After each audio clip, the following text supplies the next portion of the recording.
자, 오늘 본문으로 들어가면 지난 시간에 모세를 부르신 하나님께서 모세를 계속 설득하시는 거예요. 지도자로 세우려고. 근데 모세가 계속 거절하지요. 마음의 문을 안 여는 거예요.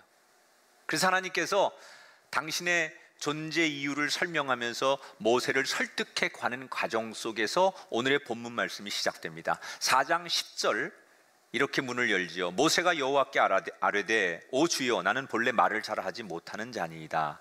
주께서 주의 종에게 명령하신 후에도 역시 그러하니 나는 입이 뻣뻣하고 혀가 둔한 자니이다. 모세가 하나님 앞에 뭐라고 핑계를 대요? 자기는 말주변이 없어서 그 거대한 이집트의 정권에 맞서서 그들을 설득할 능력이 없다는 거예요. 자, 이 본문에 대해서 모세는 자기가 말주변이 없다, 말을 잘 못한다라고 하는 이 표현이 진정 어떤 걸까? 성경을 해석하는 학자들마다 조금씩 달라요. 대개 한 3가지의 버전이 있는데, 첫 번째 버전은 실제로 모세가 말을 잘 못하는, 소위 말을 좀 더듬거나 말을 논리정연하게 잘 못하는 사람일 수도 있다, 이렇게 보는 학자가 있고요.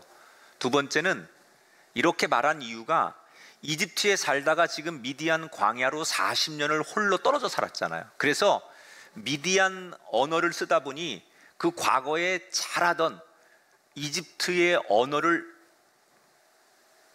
잊어버린 거죠. 그리고 알아도 유창하게 안 되는 거예요. 그래서 이집트로 돌아가서 그 이집트 사람들, 이집트에 있는 동족들에게 이집트어로 설명을 해야 되는데 그게 자기가 자신이 없다, 뭐 그런 의도일 수도 있고, 세 번째 버전은 40년 전 자기 동족을 구원해 주려고 하다가 거절당하면서 그 상처로 지금 여기 미디안 광야에 도망을 와 있는 모세는 40년이 지나면서 자신감을 완전히 상실해 버렸다는 거죠. 그러니까 누구한테 가서 그 젊은 패기처럼, 그 왕족일 때처럼 누군가를 설득하고 마음에 에너지가 있고 열정이 있고 이게 없기 때문에 자기는 그런 일을 못한다. 뭐 3가지의 가능성이 다 있습니다. 그러니까 저는 모세의 입장에서 보면 충분히 이해가 돼요. 아니, 뭐 이렇게 시골에서 늙어가는 평범한 노인네인 나를 그렇게 엄청난 일을 맡기신다는 게 말이 되느냐. 여러분, 사실 모세가 이렇게 말하는 거는요, 저는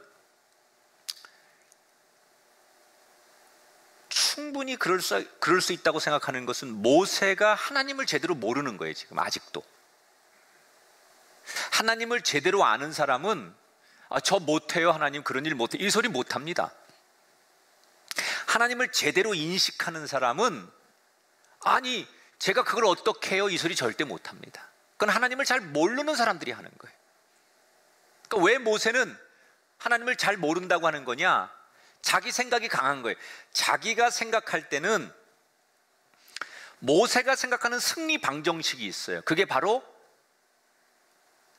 애굽식이에요.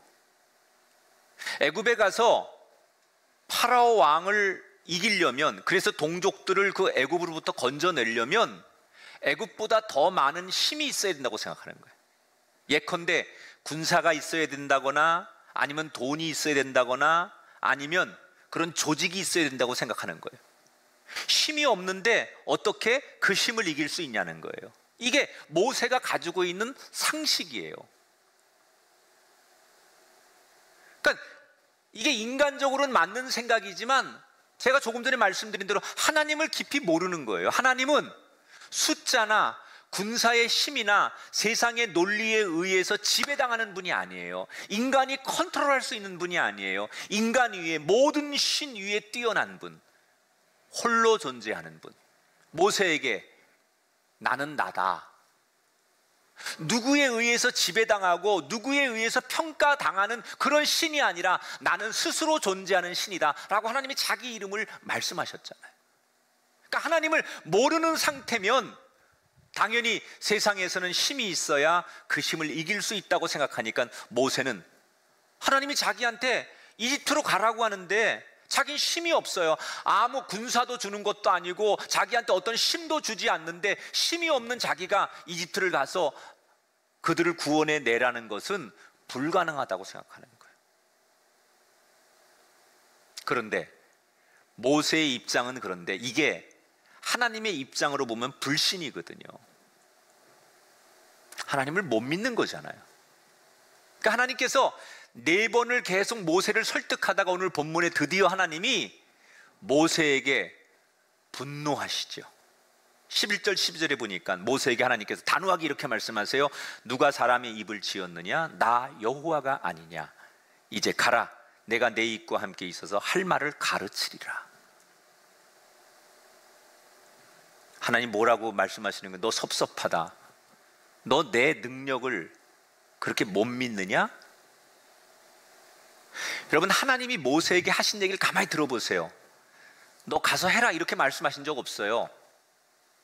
네가 가서 처음부터 끝까지 다 해라 그렇게 말씀하신 적 없어요. 하나님이 모세에게 말씀하신 건 2마디예요. 가라, 그리고 전하라예요. 가서 내 말을, 내 생각을 전하라, 그거예요. 하나님. 거기에 다른 인위적인 게 없어요. 하나님께서 네가 이집트로 가서 네 동족들에게 또는 파라오 왕에게 가서 내 말을 전하라, 이게 하나님의 메시지예요. 네가 가서 무슨 행위를 하는 게 중요한 게 아니에요. 하나님이 모세에게 맡기신 건 가서 전하기만 하면 돼요. 근데 모세는 내가 해야 된다고 생각하는 거예요. 가서 전하라고 하나님 말씀했는데 하나님의 메시지를 자기 마음대로, 이게 메시지를 여러분 통역하는 사람들은요, 제일 중요한 게 자기의 생각을 넣으면 안 돼요. 통역하는 사람들의 이 가장 중요한 자격은 그대로 그 말을 그대로 전하는 거예요. 하나님이 주신 메시지를 모세는 자기의 방정식으로, 자기의 생각으로 재해석을 하는 거예요. 그래서 하나님의 말씀을 혼돈하게 만드는 거예요.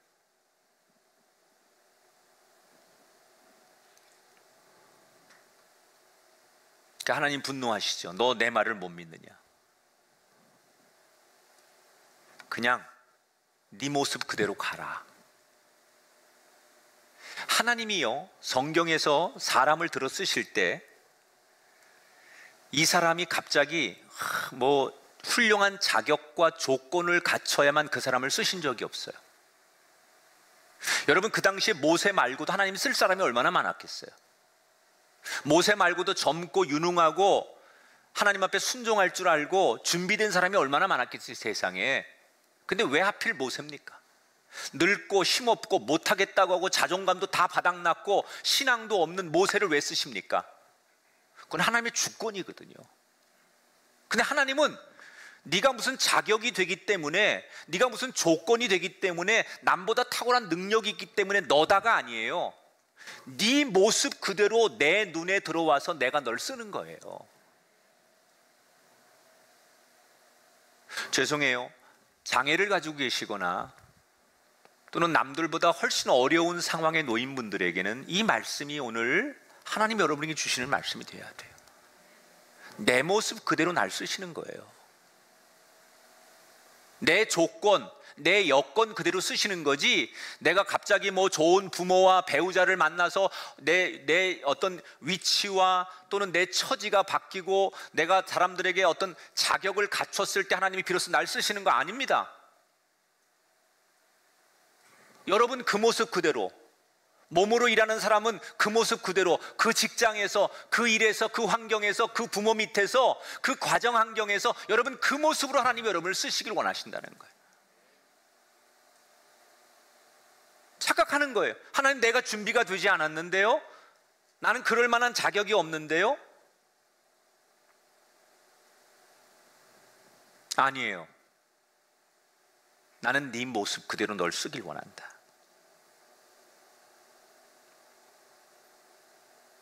가라. 그러면서 하나님 뭐라고 그래요? 너 말 못하는 거 왜 걱정하느냐? 내가 네 형 아론을 붙여줄 것이다. 근데 하나님 이 말을 할 때 놀라운 것은, 모세 보고는 이집트로 가라고 하고 하나님은 지금 이집트 땅에 살고 있는 형 아론을 40년 만에 동생 모세를 만나러 지금 미디안 광야로 오게 하고 있을 때예요. 놀랍죠? 하나님이 미리 형 아론에게 감동하셔서 동생 모세를 만나러 이 미디안 광야로 오게 하고 있는 거예요. 지금 내가 네 단점, 네가 말하는 그 핑곗거리, 그것들을 보완해 주려고 내 형 아론을 함께 동역하도록 지금 오게 하고 있으니 형과 함께 하면 된다라고 하나님께서 준비해 주셨다는 거예요. 겉으로는 내가 하나님 말도 잘 못하고 이런 자격이 없어요 라고 말하는 이 모세의 심리 상태는 어떤 게 있었냐면 40년 전에 트라우마가 있었던 거예요. 40년 전에 여러분, 자기의 이복 동생 투투모세 3세죠. 그 당시에 왕이. 이 투투모세 3세가 자기가 살인자라는 것을 전국에 공포하고 자기를 지명 수배자로 만든 사람이 투투모세 3세거든요. 자기를 잡아서 죽이려고 했던 라이벌 정적이 투투모세 3세 왕이었어요. 근데 그 왕이 무서워서 지금 미디안 광야로 도망가서 40년을 살았는데 다시 돌아가면 그때 자기를 잡아 죽이려고 했던 그 왕이 나를 그때처럼 체포해서 살인자로 죽일 건데, 이런 두려움이 있었던 거예요. 사실은 하나님 앞에 말은 못하지만 이 모세의 심리 속에는 40년 전에 그 무서웠던 왕을 피해서 도망왔던 그때의 상처가 아직까지 있는 거예요. 근데 하나님 앞에 말을 못할 뿐이에요 지금.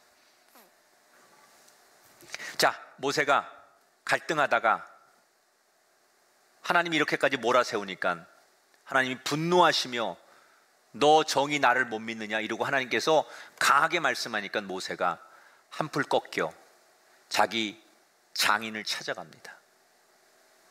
그리고 동족들이, 형제들이 있는 이집트로 돌아가야 되겠습니다. 그래서 장인 허락을 받아요.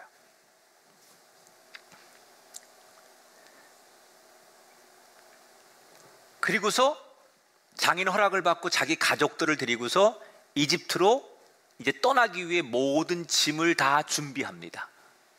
근데 바로 그때 이제 떠나기로 결심하고 어렵지만 하나님의 그 부르심 앞에 내가 부족하지만 아직도 안 되는 조건이 많지만 그래도 하나님 앞에 더 이상 내가 거절할 수 없어서 결단을 어렵게 한 상태에서 하나님이 어느 날 모세에게 뭐라고 말씀하시느냐. 19절에 보니까 여호와께서 모세에게 이르시되 애굽으로 돌아가라. 내 목숨을 노리던 자가 다 죽었느니라. 옛날에 지금 모세는 하나님 앞에 진짜 자기가 두려운 이유를 하나님 앞에 얘기한 적이 없거든요. 그 투투모세 3세라고 하는 그 왕이 무서워서 내가 사실은 그 왕 앞에 설 자격이 또는 그 설 만한 용기가 생기지 않는다는 얘기를 마음속으로만 가지고 있었지 하나님 앞에 얘기한 적이 없어요. 근데 하나님께서 그 마음을 다 아시고 어느 날 뭐라 그래요? 너를 죽이려고 했던 그 두려운 왕은 이미 다, 그 사람들은 다 죽고 없느니라. 이미 이집트 땅에는 투투모세 3세는 죽고 그의 아들 20살짜리 아들이 새로운 왕이 됐어요. 근데 40년 미디안 광야에 살다 보니까 이집트에서 무슨 일이 일어났는지 전혀 모르고 있었던 거예요. 그러니까 하나님께서 그 마음속에 말하지 않은 마지막 모세의 두려움마저도 다 해결된 것을 말씀해 주셨다는 거예요. 홀가분하게 일어나라는 거예요. 자, 여기서 여러분 아주 중요한 얘기입니다. 언제 하나님께서 모세에게 네가 걱정하고 염려하는 모든 일이 다 해결됐다라고 말하는 타이밍이 언제입니까? 그 타이밍이 언제예요? 모세가 어렵지만 힘들지만 현실적으로는 두려움이 있었지만 하나님 말씀에 순종하기로 결단하는 순간, 그때 비로소 하나님께서 그의 마음속의 문제까지도 해결해 주셨다는 거예요. 미리 문제를 해결해 주고 떠나라가 아니에요. 어렵지만 아주 어렵게 힘들게 결단할 때 하나님 말씀에 순종하려고 할 때, 그렇게 결심했을 때 비로소 하나님께서 그의 마음속에 있는 근본적인 문제까지도 해결해 주셨다는 거예요. 여러분, 이 모세 이야기는 지금으로부터 3,500년 전의 이야기예요. 우리는 왜 3,500년 전의 이 모세 이야기를 지금 듣고 있어야 될까요? 이유는 하나입니다. 그 옛날 볼품없는 모세를 이스라엘의 지도자로 세우시고 하나님께서 너 나만 바라보면 된다 라고 말씀하신 것처럼 이 시간 하나님의 자녀로 저와 여러분을 부르신 하나님께서 또 동일한 말씀을 하시는 거예요. 모세에게 하셨던 말씀을 똑같이 하시는 거예요. 코로나19로 인해서 너무 힘들고 앞이 보이지 않는 이 세상을 살아가는 너희들이요, 나만 바라봐라. 그런데 우리는요, 모세처럼 하나님, 제가 하나님만 바라보면요, 우리 가족들 생계는 어떡하죠? 가정은 어떡하고 자식들은 어떡하죠? 하나님의 부름 앞에 내가 그렇게 살고 싶지만 나는 그럴 능력이나 자질이나 여건이 되지 않는데 어떡하죠? 마치 모세가 이런저런 이유를 들어서 못하는 이유를 열거한 것처럼 우리는 하나님 앞에 결단하기 전에, 그런 일을 하기 전에, 순종하기 전에 우리가 못하는 이유를 모세처럼 주절주절 당연하다고 생각하고 이야기하고 있다는 거예요. 하나님 다 아세요. 우리의 능력도, 우리의 상황도, 우리의 처지도 다 아세요. 그런데 뭐라고 말씀하세요? 나를 믿고 일단 시작해라. 나를 신뢰하고 일단 결단해라. 그러면 내가 길을 내리라. 예수님과 함께 여러분 그 바다를 걷던 베드로에게 하나님께서 길을 내주시고 바다를 걷게 한 게 아니에요. 믿음으로 먼저 결단하고 발을 내디뎠을 때 물 위를 걷는 거예요. 이 뒤에 나오는 모세가 홍해 바다를 가를 때 먼저 바다가 갈라지는 게 아니에요. 그들이 발을 내디딜 때 홍해 바다가 갈라지는 거예요. 하나님은 우리에게 하나님을 신뢰하고 결단하기를 원하세요. 여러분, 오늘 이 예배가 그런 예배가 되기를 주님의 이름으로 축원합니다. 제가 27년 전 이 꿈의 교회를 개척할 때 안 되는 조건이 너무 많았어요. 전 개인적으로 제가 예수 믿는 집의 사람도 아니고 제 교단에 속한 이 감리교회, 저는 흑수저거든요. 제가 감리교 신학대학을 나오긴 했지만 제가 이제 감리교 안에 무슨 뭐 아는 인맥이 있는 것도 아니고, 무슨 저는 누가 이렇게 저를 뒤에서 인도해 줄 만한 그런 여건이 전혀 없어요. 제가 처음 예수 믿는 사람이었고, 제가 처음 신학을 했고, 처음 목사가 되는데, 이 감리교라고 하는 이 목사가 되는 세계 속에 나는 굉장히 사실 낯선 사람이었거든요. 그리고 90년대 이후에 한국교회는 개척교회가 안 되는 때예요. 7, 80년대를 지나면서 한국교회는 이제 개척교회가 완전히 정체되어 있어요. 그래서 교회가 너무 많아가지고 개척이 더 이상 안 되는 시대였어요.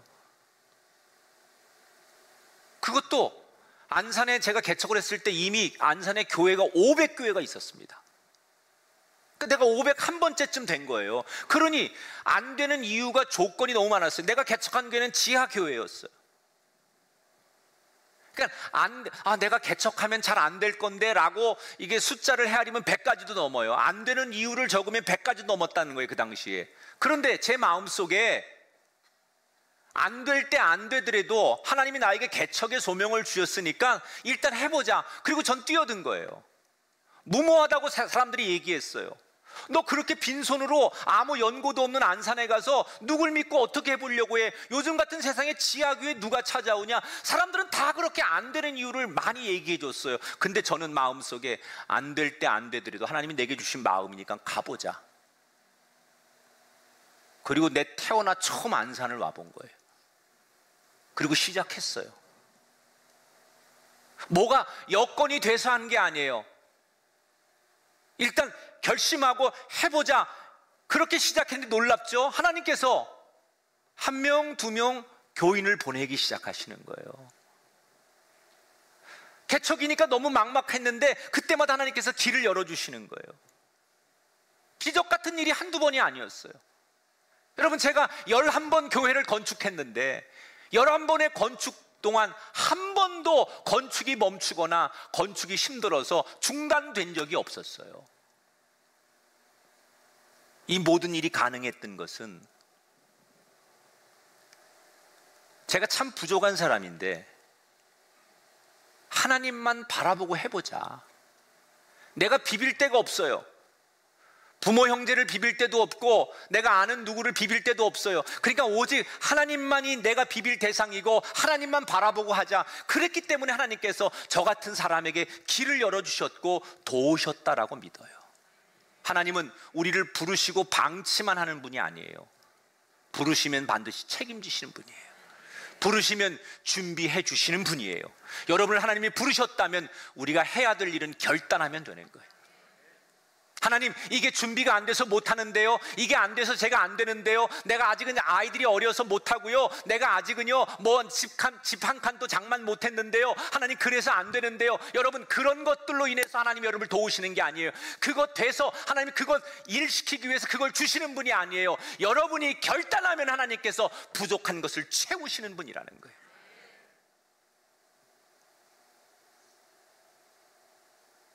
그 신앙은 늘 결단 아닙니까? 선택 아닙니까? 이 모세의 결단의 축복이 저와 여러분의 축복이 되기를 주 이름으로 축원합니다. 용기를 얻은 모세는 장인께 인사를 하고 아내와 두 아들을 데리고 이집트를 떠나는 거예요. 이때 성경에 보면 지팡이 하나를 들고 가요. 근데 이 지팡이는 무슨 도사님들이나 유명한 스님들이 지고 가는 그런 멋있는 지팡이가 아니에요. 그 미디안 광야에서 땔감으로도 쓰지 못하는 그저 그 사막 한가운데 바짝 말라서 나뒹구는 버려진 나무를 얘기하는 거예요. 한국말로 번역하니까 지팡이지 사실은 지팡이도 아니에요. 그냥 나무예요. 아무 쓸데기 없는 나무를 하나님이 들고 가라서 그냥 그 나무 쥐고 가는 거예요. 양들을 칠 때 손이 허전해서 쥐고 가는 그 지팡이를 들고 가는 거예요 지금. 근데 하나님이 모세에게 야, 너 그렇게 결단했으니까 내가 좀 돈이라도 엽이라도 챙겨줄까? 아니면 먹을 거라도 준비해줄까? 뭐 옷이라도 좀 줄까? 누구를 이 경호원을 붙여줄까? 이게 아니에요. 하나님이 마른 막대기 하나 들고 가래요. 왜 마른 막대기일까요? 이 막대기는 아무 존재의 의미가 없는 거예요. 이 막대기는 아무 능력이 없는 거예요. 그 뭘 말하는 겁니까? 아무것도 내가 가진 게 없어요. 그러나 하나님이 그때그때마다 공급해 주심을 기다리는 거예요. 이게 막대기의 신앙이에요. 예수님께서 제자들을 파송할 때 너희들 은이나 옷이나 전대를 준비하지 말아라.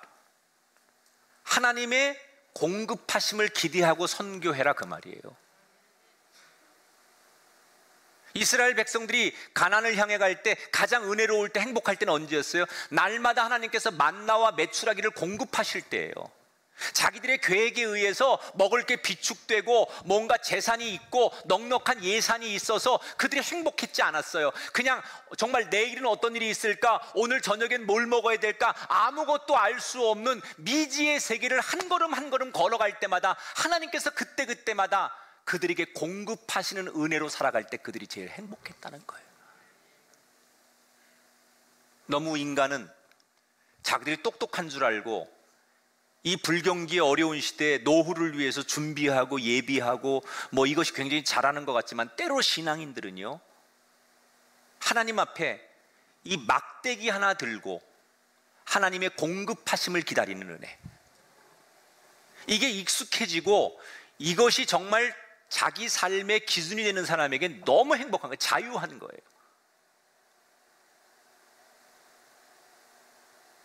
분명히 하나님이 여러분의 인생을 책임지시는 분들에게는 공급의 은혜가 있을 줄 믿습니다.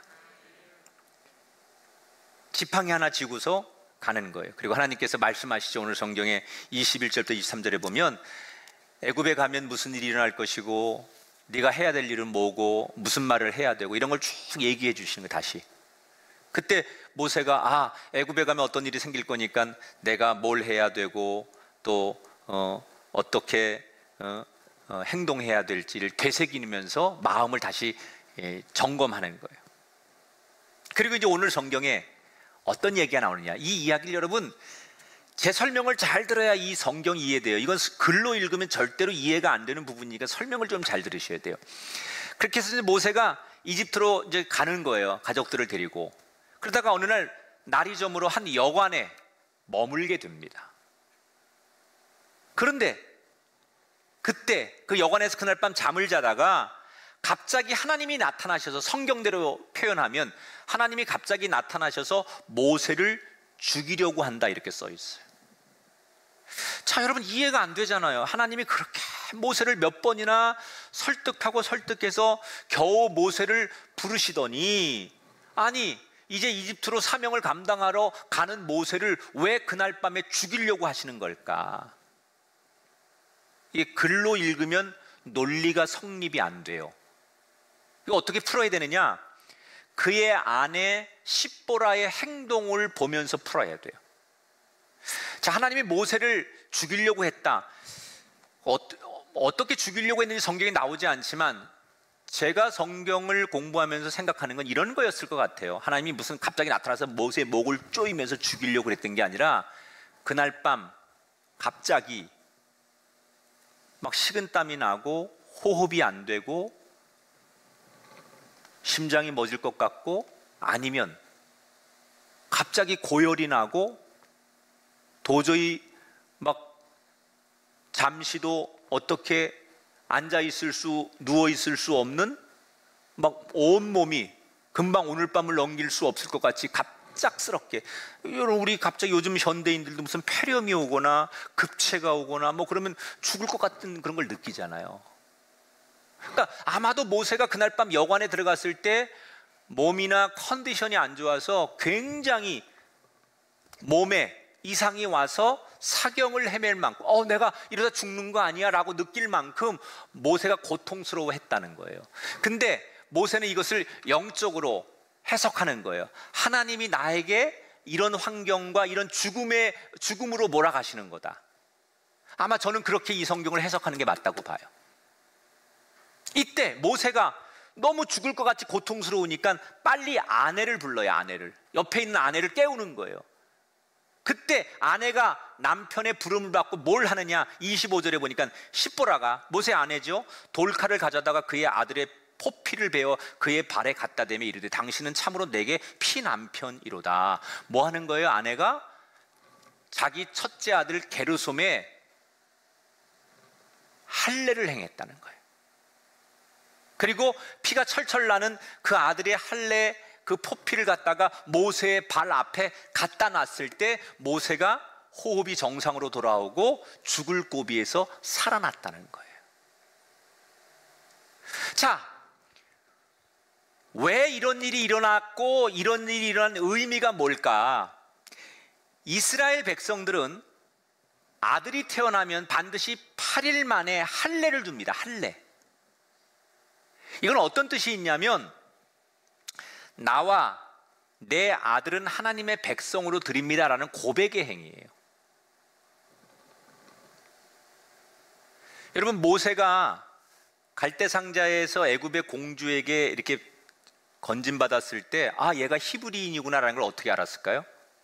옷이나 외모를 보고 안 게 아니라 그 모세의 할례를 보고 안 거예요. 히브리인들은 아기가 태어나면 8일 만에 할례를 하니까 그 이집트의 공주가 아기를 딱 안았는데 할례가 돼 있으니까 얘는 히브리인이구나 라고 안 거예요. 그러니까 이런 전통으로 보면 모세는 자기 아들에게도 반드시 할례를 했어야 돼요. 근데 모세는 안 한 거예요. 왜? 지금 미디안 광야 시골 구석에 살면서 거기는 하나님을 믿는 곳이 아니니까 이방 땅이고 무속 종교가 있는 곳이니까 그런 것을 굳이 해야 될 것을 자기도 잊어버리는 거예요. 그리고 자기가 광야에 와 살면서 하나님의 존재를 잃어버리는 거예요. 신앙이 없어져 버린 거죠. 그러니까 굳이 나는 내 부모에 의해서 할례를 당했지만 내가 내 아이에게 할례를 해야 될 이유를 모세는 찾지 못했던 거예요. 그래서 그냥 세월이 흘러갔던 거예요. 그런데 하나님께서 그날 갑자기 모세에게 모세를 죽일 만큼 고통 속에 몰아넣으시면서 모세에게 영적으로 말씀하시는 거예요. 너 내 부름을 받은 사람으로, 네가 나의 이름으로 사명을 향해 가는 사람이라면 내가 원하는 너는 온전한 사람이 되어라, 그거예요. 여러분, 우리가 예수 안 믿는 사람이, 그렇게 세상적으로 타락했던 사람이 어느 날 교회 나오는 것만으로도 너무나 훌륭한 거예요.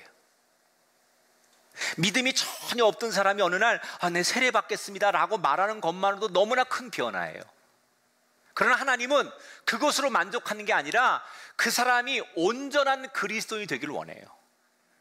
어쩌면 우리가 지금까지는 세상에 살던 우리가 다른 사람들에 비하면 우린 그래도 이 코로나 상황에서 교회도 나오고 우리가 비대면으로 예배도 드리고, 그러니까 우리는 예수 안 믿는 사람들에 비하면 신앙을 갖다가 안 가진 사람들에 비하면 훨씬 나은 사람일 수 있어요. 그러나 하나님이 우리에게 원하시는 것은 그 사람하고 비교하는 게 아니라 너의 온전함이 내게 있기를 원한다는 거예요. 신앙은 비교가 아니거든요. 절대자와 나 사이에 1대1의 관계거든요.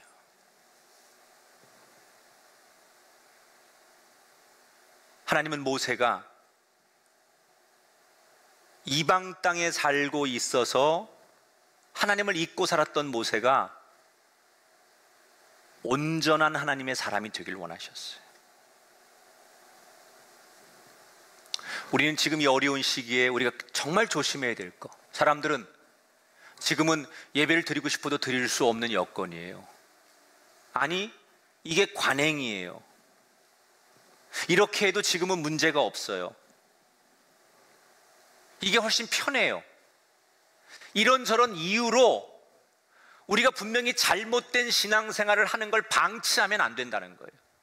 나는 편할 수 있어요. 나는 합리화할 수 있어요. 그러나 하나님이 우리에게 원하는 것은 그걸 원하시는 게 아니에요. 온전한 그리스도인이 되길 원하신다는 거예요. 온라인으로 예배한다고 해서 대충 예배하시면 안 돼요. 이런 틈을 타서 이렇게 예배해도 괜찮은 거야, 이렇게 예배해도 뭐 다른 사람들에 비하면 남들도 다 그렇게 하는 거니까 이렇게 해도 괜찮아, 잘못된 겁니다. 이런 상황에선 이 정도 헌신과 이 정도 봉사로도 괜찮은 거야, 아닙니다 여러분. 모세가 그렇게 생각했다가 지금 죽음의 위기를 당하는 거예요. 돌아선 것으로 만족하지 말고 온전한 그리스도인이 되라는 거예요.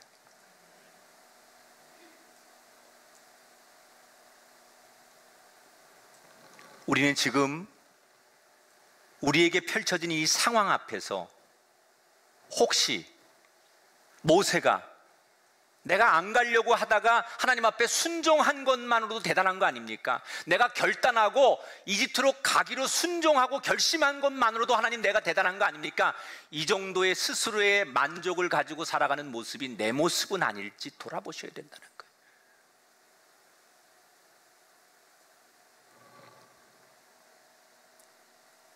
하나님이 정말로 더 기대하는 사람이 있어요. 모세에게는 한 걸음 정도 옮기는 것으로 만족하는 사람이 아니라 너는 100% 내 사람이 되어라. 그래서 내 아들에게 할례를 행하지 않았던 그것까지도 회개하고 지금이라도 온전하게 할례를 행해서 완전한 내 사람이 되어라. 이 부름, 그건 정말 모세를 너무나 사랑하시기 때문에 부르시는 거예요. 기왕 내 사람이 되고 내 사명자가 되려면 100% 온전한 그리스도인으로서 가기를 원하셨다는 거예요. 진짜 사랑하기 때문에. 오늘 혹시 그 부름이 나에게도 임한다면 그것은 하나님이 나를 편견하시는 것이 아니라 나를 절대 사랑하는 건 줄 믿으시기 바랍니다. 따라합시다. 나는 특별한 존재입니다. 간혹 그렇게 묻잖아요.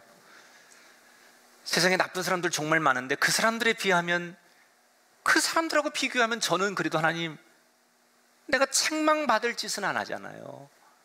하나님, 그 사람하고 비교하면 내가 좀 낫잖아요.